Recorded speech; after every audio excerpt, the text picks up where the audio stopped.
I had it on in the background while I was doing. You know, those are the type of like little podcast type that I like to hear in the background while I'm doing other shit. And it was very entertaining, thoroughly entertaining. Did I believe all of it? No, but do I respect Katt Williams nonetheless? 100%, 100%. You know, I was in the background doing like other, but it was great to have in the background, bro. I swear to God, you have zero loyalty. Y'all were really willing to sit here and watch a 2 hour podcast with old boy, I forgot old boy's name, Shannon Sharp and Katt Williams. Really, that's what you wanted to see? Well, if I'd have known, you should have told me. Okay, then I wouldn't have watched it. My fault. Like, and I think he's a very, very intelligent person, bro. Like, especially, just in general. But like, 3,000 books. You know, they were saying that he went to college, even though he never really said that at 7 years old. You know what I'm saying? It's just a lot going on. You know what I'm saying? And when you get an interview like that in such rapid succession, and Katt Williams is basically in control of the whole like feng shui, like he's in control of the flow of the interview, even though he's the one that's technically kind of being like interviewed. It's like it gives him free reign to change into whatever, you know what I'm saying, topic, go into anything that he feels like at his disposal, which I think is good, you know. Because a lot of people were talking about like, oh, this is the problem with journalists and shit like that. Like, we need journalists, you know, interviewing all these celebrities and shit like that. And I'm like, bro, you wouldn't have got that Katt Williams interview if you were a standard journalist asking him those questions. I'm sorry. As much skill as you think it takes to have an interview or talk to somebody, he was very comfortable, it seemed. You know what I'm saying? And you don't get that being so formal all the time. I'm not saying that you have to be an interviewer, but like I just felt like people were asking for the wrong thing for what the vibe of that video was supposed to be. How do I? There we go. I turned it down. Why? Because you shit on Bernie. Wait, so this is in response to him joining the Kings of Comedy. I think for those who don't know, the Kings of Comedy was probably one of the funniest times in comedy history. And that was before my time, and even I know about it. Why? Because my mom is a huge fucking fan of Bernie Mac. And when Bernie Mac died, I was fucking devastated. I can't believe it's been... How long has it been since Bernie Mac died? Like almost 16 years. Oh my God, I could cry. How old was I when Bernie Mac died? Holy shit. It's been such a long time. And anytime I see his face anywhere, I feel like he's still alive. It sucks. What did he have? I think he had pneumonia. He died of pneumonia. Ah, man. Or no, it wasn't pneumonia. I think it was... No, I think it was... I don't remember. But it would fucking suck. I got the offer. Then what happened? But I turned it down. Why? Because you shit on Bernie. And I know the truth. You think I'm gonna let you shit on Bernie and then come get me? I'm the next king? Fuck you. So I don't remember or have context to like where it was. I don't know if it was Steve or if it was Cedric or who it was that shat on Bernie Mac. I don't know who he's talking about. It was asthma. You're right. It was asthma. My fault. Why? Because the whole time Bernie was here, you was acting like you was funnier than him. The reason you was supposed to go last is because it was your tour. Tell the truth. It was Steve's tour. Not it was going to be called the Kings of Comedy. It was Steve's tour. These are the guys opening for him. Of course you got to close if it's your tour. That's why it was such a big deal. But you couldn't do it because you can't beat the best. And until you humble yourself, you will forever be kinged by the king. And because you finally did it, because you had no other choice, and now that he gone, you going to act like, he wanted to be a movie star. You stop it. You stop it. That man was funnier than all of y'all, and y'all thought y'all had one over on him. You thought he was black and ugly, and you were good looking, and he couldn't make it because you did. And that ain't the way comedy works. The king is the funniest. Period. Every time. And it is a crazy difference in the level when he was on the stage versus everybody else. It was an insane vibe. And I was a kid. Why was I a kid laughing at what the fuck Bernie Mac had to say? I don't have any relatability to that. And that's why no audience member was ever swayed. It didn't matter where Bernie went. You think if Bernie went first, he wasn't the king? Get out of here. Get out of here. Get your ego out of this. You let the best be the best. That's crazy. He had presence. He had aura. He had that thing on him, bro. I don't know what it was, but he had that thing on him. What is I don't this? think we realize how dark Hollywood is behind the scenes. We don't. I think people realize how dark it is behind the scenes. I don't think you see it until like somebody that has been in existence within your community for a long time is in some shit that looks shady. Like, people know that the world is sick, but you don't really get how much sickness is in so many people until it hits somebody that like has been a central name in your life for like most of your life. Like Diddy, for instance. Like, it's not even that it's not believable that Diddy was doing what he was doing, but it's that I've heard this nigga's name my entire life. I've seen his face somewhere in a blog or on TV or musically speaking my entire life. So you just don't think that, like, damn, that's kind of crazy. Like, you've been a bit of a staple within blackness for a very long time, and now you're one of the weirdos? That's crazy. When people think of Hollywood, you're not thinking of your favorite black entertainer 9 times out of 10. You're just thinking Hollywood, and you thinking an office of high executives that don't look like you, that have control over the overall look of a thing. But you're not thinking that the people that are, you know, the entertainers that have like such an active participation or role in it, it just ends up being crazy disappointing. Luda. No, so there was a crossroads where we were both invited to an Illuminati thing, and it had to be one or the other of us, and decisions had to be made. So it was both of us, we were equal. One of us had to cut off all their hair and couldn't do the sideburn thing no more with the points. And the next person, they said, was going to get $200 million because they were going to pay him $10 million a movie to do 20 movies. And that's how the conversation happened. One of those persons turned out to be Ludacris, and the other person turned out to be Katt Williams. Appreciate the gift. Now, one person ended up with a light-skinned, ugly-faced wife that's never done it. Remember I told you that if I say that, it applied to 7 people? Yeah. Wait, but why are you talking so crazy, though? Like, I get what you're saying, but Jesus Christ, what the wife do? What did she say? Was it that deep? How much do you not like Ludacris? You understand what I'm saying? Granted, I would say anybody that's a part of the Fast and Furious cast deserves all hate and slander in the world, because how the fuck do you have 20 of these movies? It has to be a much more important plot somewhere.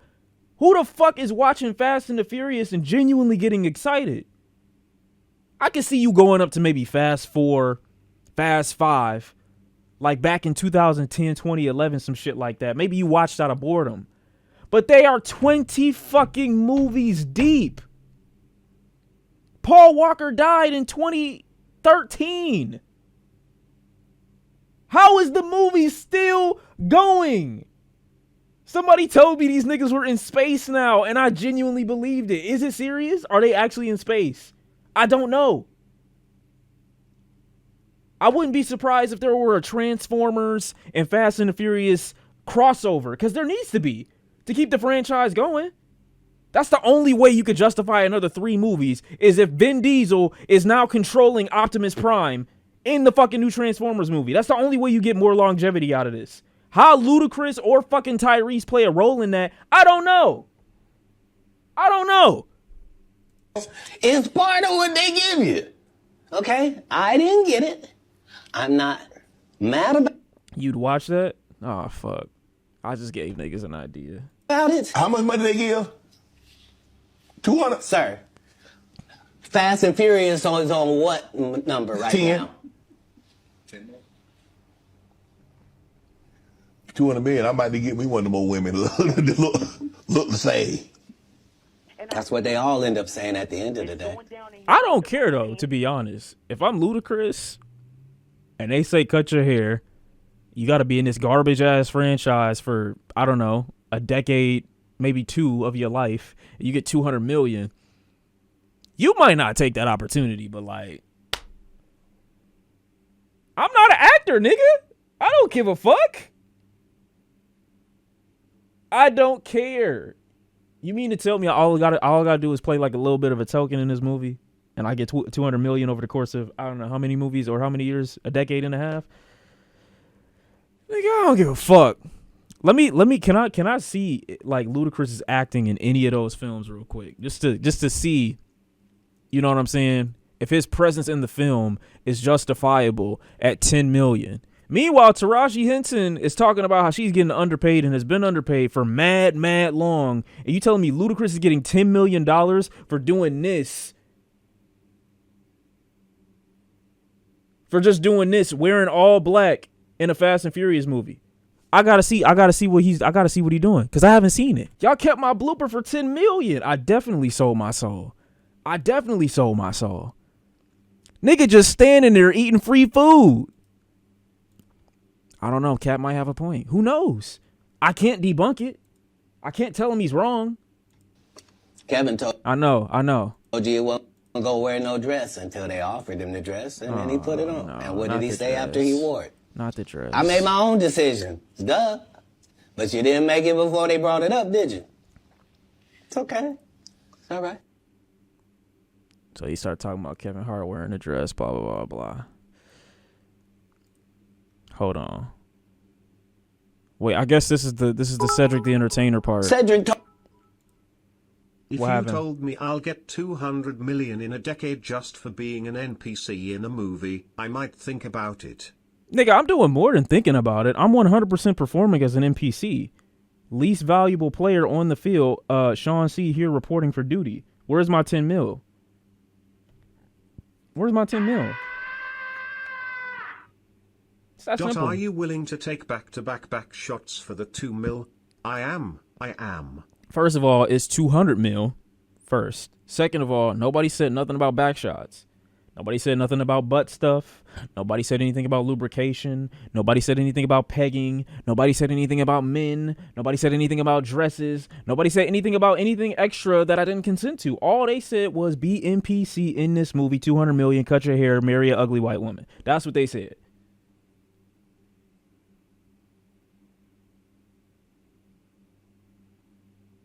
I could cheat on my wife. Little clauses in rappers' contracts and people haphazardly signing deals can essentially take your life away legally, binded by a law firm. Can take your creative freedom and voice, you as a whole in some cases. Labels move like the mafia get wicked. Look, you're not lying. But what if I toe the line? What if I do only what I'm supposed to do, entertain only what I'm supposed to entertain, and then leave? 15 years later, now I'm free.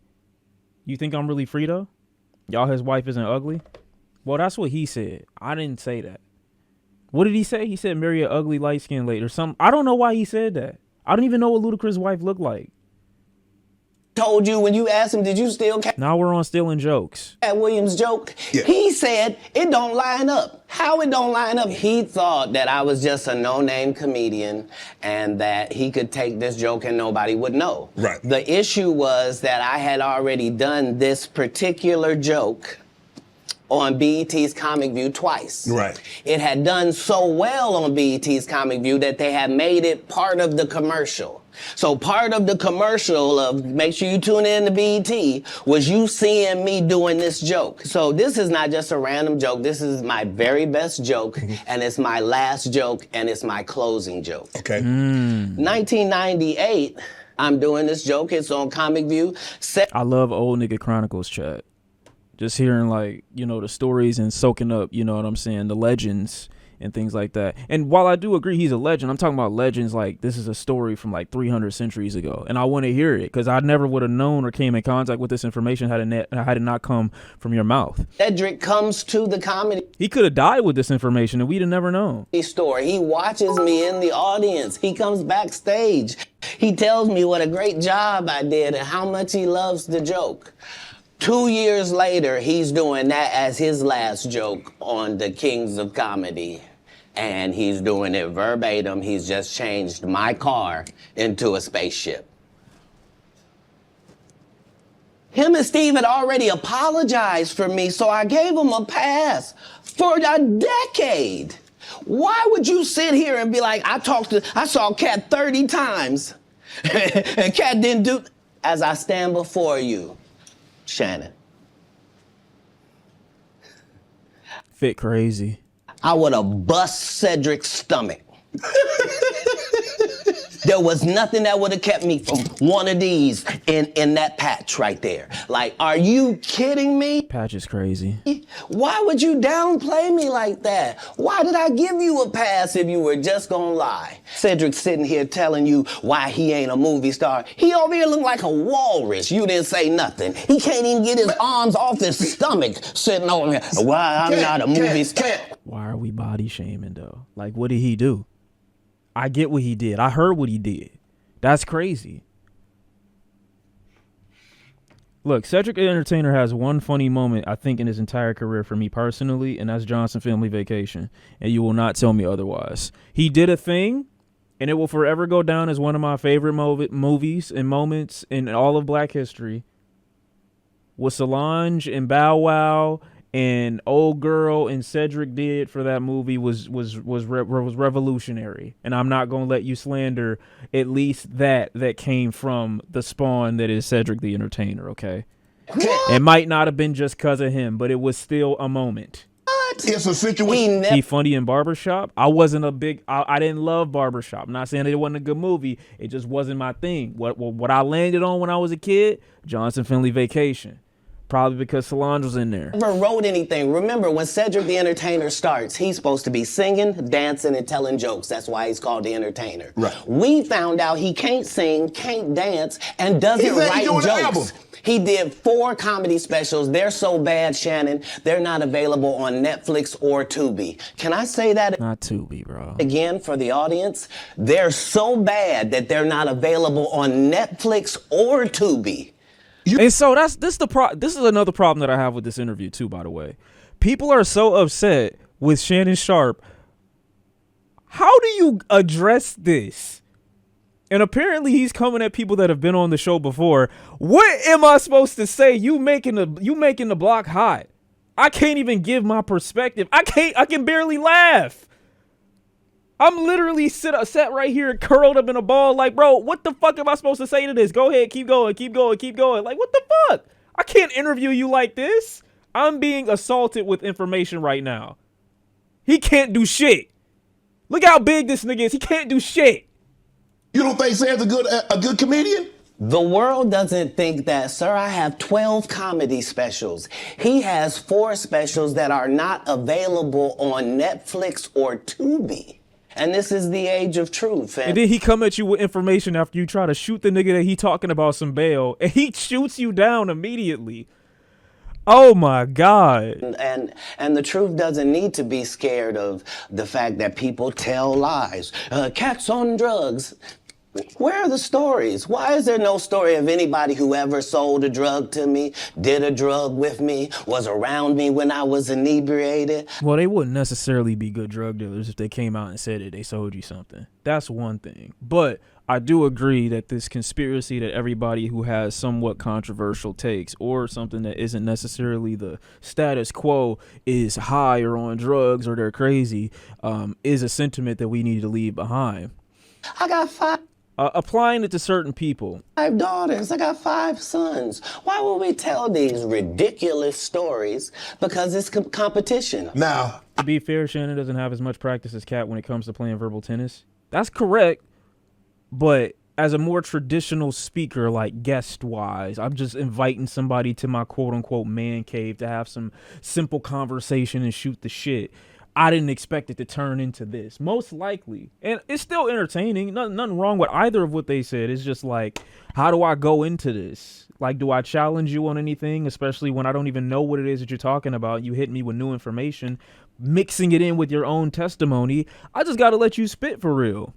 I'm reading Katt Williams won Cedric the Entertainer's Anheuser-Busch Best Los Angeles Comic Award. He could talk about sports to a fucking comedian. Did you win that award, one Katt Williams? It's a simple yes or no. It's not a rhetorical question. It's a question that probably should have been asked to Cedric the Entertainer. I'm asking you. I got you here though. I know. I couldn't believe Cedric didn't get asked that question. You steal a dude's joke and then give him an award, and then 10 years later you don't know nothing about it. Hey, but I promise you this. What? If he sees me again before he sees you, he'll be talking different when you see him. That's for certain. That's the difference. That's what these comics understand, is that I'm not doing nothing for clout. I don't even recognize clout. But eventually the Lord is gonna let me and you be in one hallway. A lot of these dudes go. But you did win the award. How did the award help your career? It had to help something, Katt. Nope. God, come on, Katt. I didn't remember it had happened to you, just said it. How can Cedric give you an award that was worth something? Oh my God,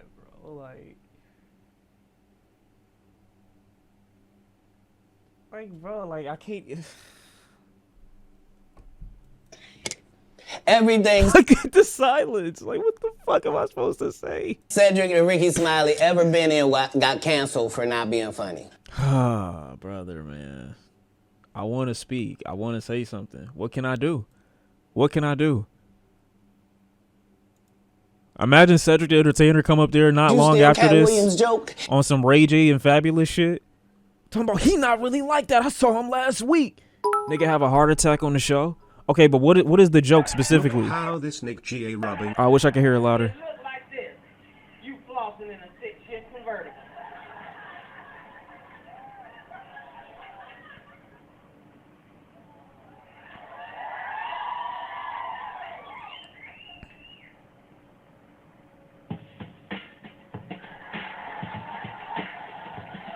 This nigga used to love bouncing on that stool. All right, relax. Hold on. Well, I'm talking about during the specials, like a lot of the time, like especially like specials and shit. Like he would like. This is not what I meant. I didn't mean that part. Exactly. You know, if you've watched the specials, his stool is a master part of the situation. Okay, so what is the, how did he steal it? We grew up driving long cars. We were driving space shuttle like it's a 72 deuce and a quarter, nigga. Oh, yo. Are you dead ass? That's where this came from? We get us a cigarette, nigga. We be in a space shuttle, nigga, like it's a 72 deuce, nigga. We get us. Nigga, this is literally probably one of maybe 2 jokes, period, that I know like off the top of my head from Cedric the Entertainer, and I literally have to take it away now because it's from Katt Williams. Nah, there's no, it's the same song. No, it's not. Don't do that. Here's the situation, okay?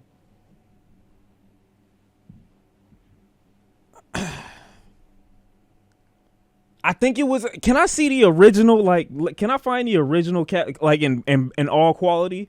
Because I'm about to do a comparison in joke delivery, okay? He could be a complete thief, right? But I'm not gonna lie, that shit still hit! It hit! You don't understand. You don't understand. That's exactly how my uncle used to roll up in his Escalade. He would do the exact same shit. I gotta find the original quality, hold on. Who delivered the joke better? And I can really only get to who delivered it better if I hear the OG joke in its best quality. Say the joke that ain't yours is wild? Well, go ask Amy Schumer. Just being unbiased, genuinely speaking, they're both good in their own way. It was just a no-name. Genuinely speaking, they're both good in their own way. And it's a slight alteration to the joke. Does it belong to Katt Williams still? 100%. But they're both good in their own way. I don't believe it. I don't believe it. I don't believe it. It's not bar for bar. It's not bar for bar. It's funny as hell though. It really is.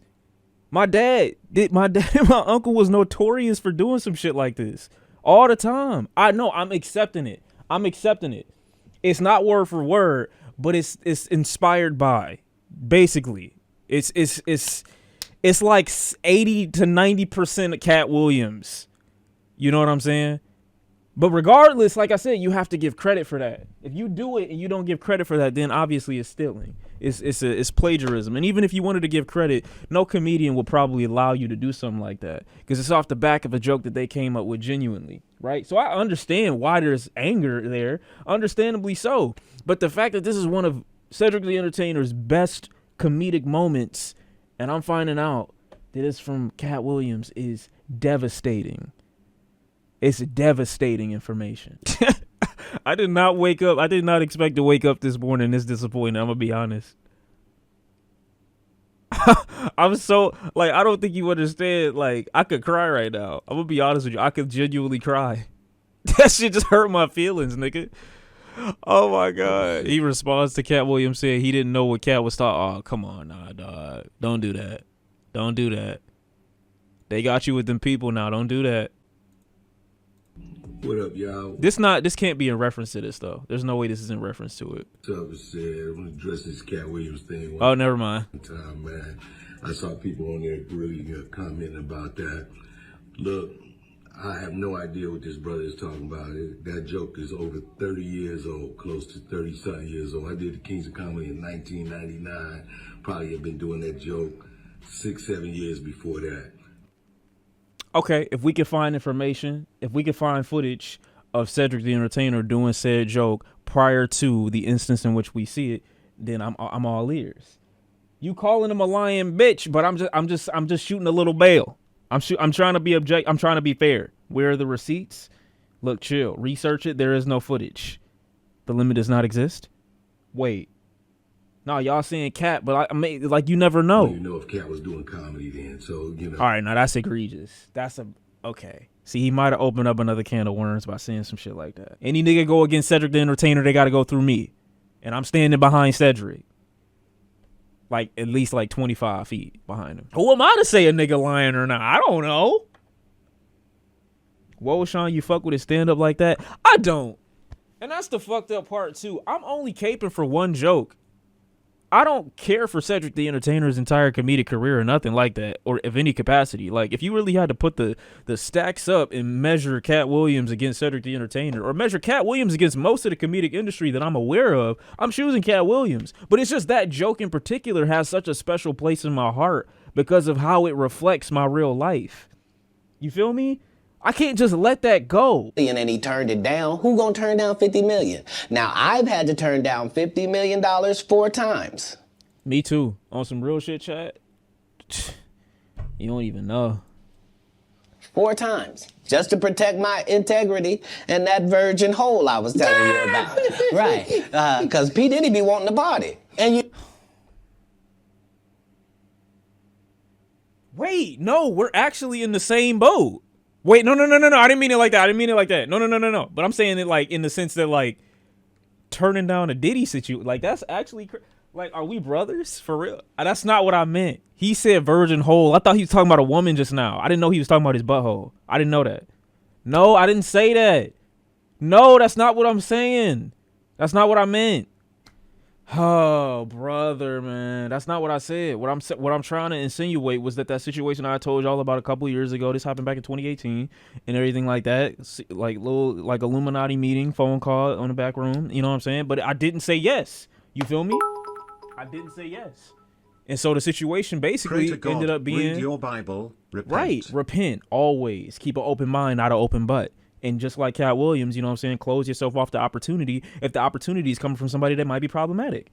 You just got to understand and really read through all the spiritual linings. That's all. You got to tell him no. You got to tell him no. I did.